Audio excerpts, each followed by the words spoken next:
ভুলে অথবা ইচ্ছায় স্ত্রীর দুধ পান করে ফেললে কি স্ত্রী তালাক হয়ে যাবে?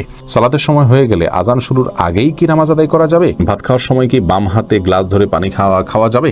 নামাজের মধ্যে এক সূরা যদি দুইবার পড়ি তাহলে কি আমার নামাজ হবে? জুমার নামাজ পড়া সম্ভব না হলে কি আমি জোহরের নামাজ পড়তে পারবো?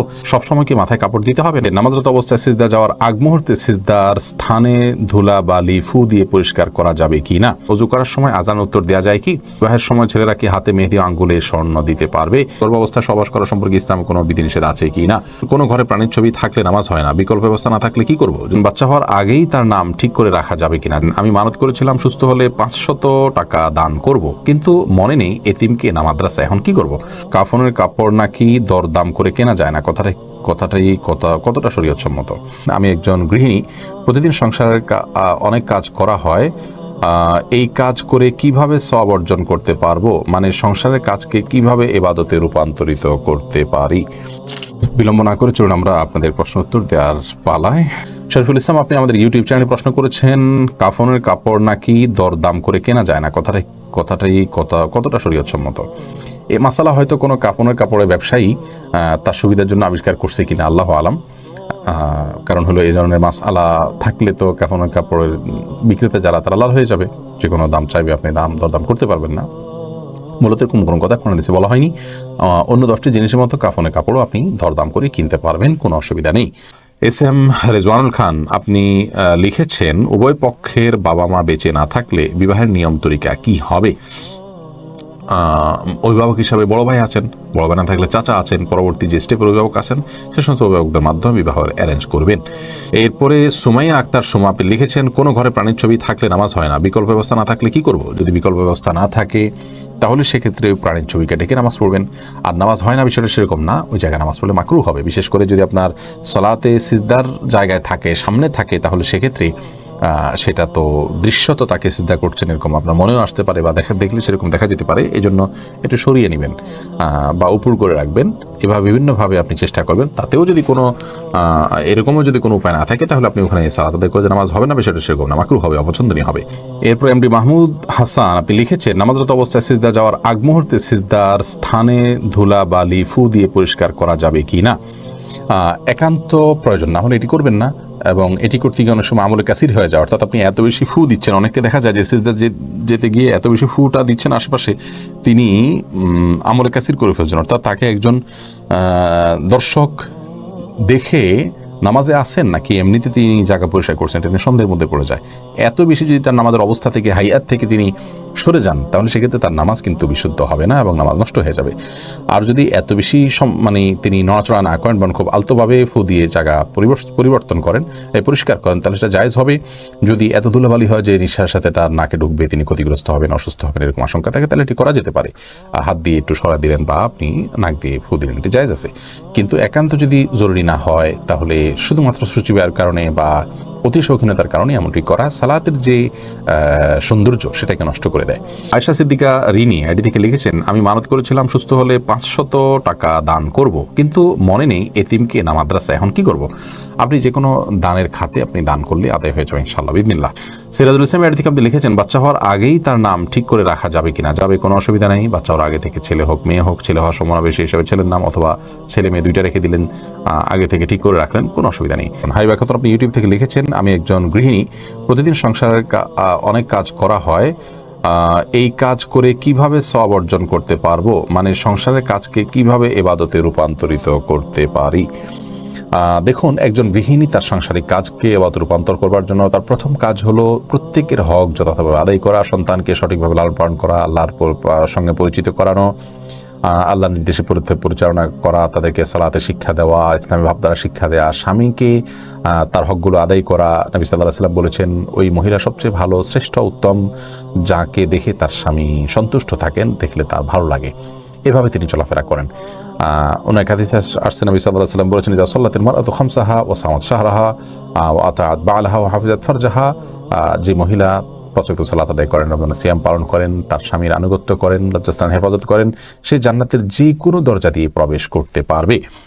তো এই কাজগুলো করার পাশাপাশি আপনি আপনার যখন গৃহস্থলী কাজ করবেন, তখন আপনি আল্লাহর জিকির করলেন, সব কাজ বিসমিল্লাহ বলে করলেন, এবং নিজের আমলগুলো সব ঠিকঠাক রাখলেন। অহেতুক অনর্থক কাজ, মোবাইল ইত্যাদি, টেলিভিশন ইত্যাদিতে অহেতুক প্রোগ্রাম ইত্যাদি দেখা বা হারাম জিনিস দেখা থেকে আপনি নিজেকে বিরত রাখলেন, যথাসময় পর্দার মধ্যে থাকলেন, নিজের পবিত্রতা নিজে রক্ষা করার চেষ্টা করেন, ইনশাআল্লাহ বিদিনিল্লাহ এর মাধ্যমে আপনি গৃহিণী হয়েও আল্লাহ তাআলার প্রিয়পাত্র হতে পারেন এবং আপনার গৃহস্থলী কাজগুলোকে এভাবে আপনি পরিণত করতে পারবেন।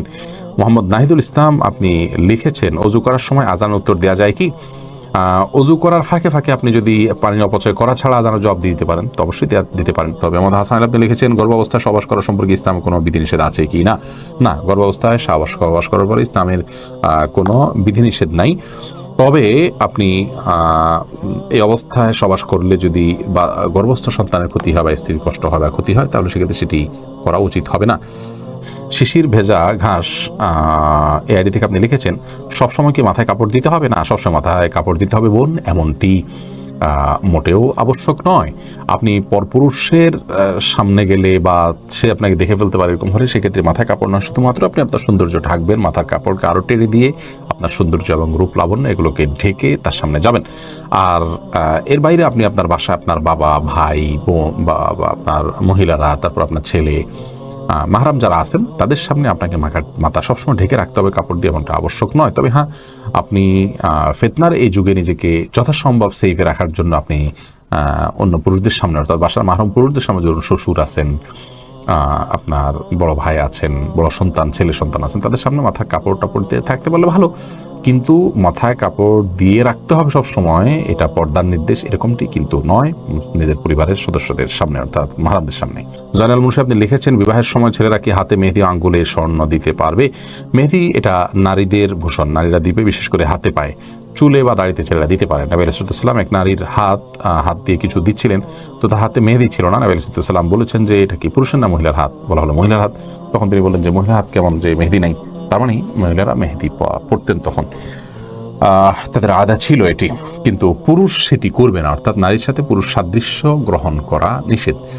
আর তাছাড়া সাজগোজ এটি মূলত নারীদের জন্য, সাজগোজ বলতে এই জাতীয় অতিরিক্ত যে সাজগোজ আছে সেটি, আর পুরুষও পরিপাটি হয়ে থাকবেন সেটি তো অবশ্যই ভালো।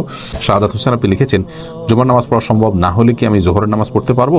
জুমার নামাজ পড়া সম্ভব না হলে, মিস হয়ে গেলে তো অবশ্যই জোহর নামাজ পড়বেন। মোহাম্মদ হাসান আলী কিন্তু কেন মিস হলো? অবহেলার কারণে মিস হলো, সেটি গুনাহের কথা সামনে থেকে সাবধান হতে হবে। মোহাম্মদ রহমান আপনি লিখেছেন, ভাত খাওয়ার সময় কি বাম হাতে গ্লাস ধরে পানি খাওয়া যাবে? যাবে, বিশেষ করে বাম হাতে পানি নিয়ে ডান হাতে ঠেক দিয়ে অনেকে খান, অর্থাৎ দুই হাত দিয়েই খেলেন আর কি, এটা জায়েজ আছে, কিন্তু উত্তম হলো আপনি সরাসরি ডান হাত দিয়ে পান করা। কারণ নবী করিম সাল্লাল্লাহু আলাইহি ওয়াসাল্লাম এক কৃতদাসকে বাম হাতে খেতে দেখে বলেছেন, কুল বিয়ামিনিক, তুমি তোমার ডান হাতে খাও, অকুল বিমায়ালিক, এবং তোমার সামনে থেকে খাও। তো বাম হাতে পান করা এটা সুন্নাহর খেলাফ একটি কাজ, এটি করা উচিত নয়। ডান হাতে যথাসম্ভব পান করা উচিত, কিন্তু ডান হাতে আমাদের খাবার লেগে থাকে, বিশেষ করে আমরা যারা এই সাবকন্টিনেন্টে থাকি, আমাদের খাবারগুলো এরকম যে ভাত তরকারি ঝোল টোল দিয়ে খেতে গেলে আমাদের হাত মেখে যায়, গ্লাসে ধরলে নষ্ট হয়ে যায়, সেখানে আমরা আঙুল চেটে খেয়ে তারপরে ধরতে পারি, সেটা আমাদের জন্য অধিকতর সুন্নাহর নিকটবর্তী এবং ভালো।